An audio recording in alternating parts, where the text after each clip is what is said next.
ഞാൻ സലാഡാണ് ഉണ്ടാക്കാൻ പോകുന്നത്. അതിന് വേണ്ടിയത് onion, carrot, chilli, tomato, pomegranate, പിന്നെ കർഡ്, സാൾട്ട്. നമുക്കിന്ന് ബൗളിലോട്ട് ഇടാം.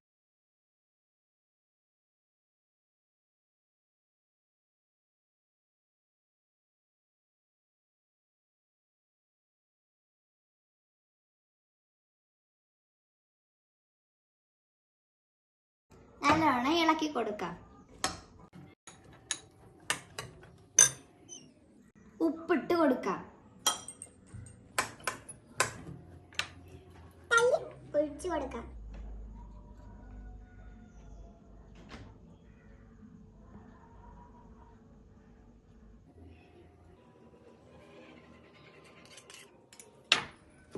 നല്ലോണം ഇളക്കാം.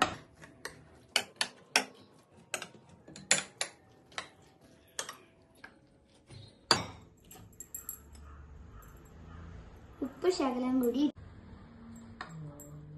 ഇതാണ് വെജിറ്റബിൾ സലാഡ്. ചൂട് കാലത്ത് ഇത് കഴിക്കുന്നത് നല്ലതാണ്.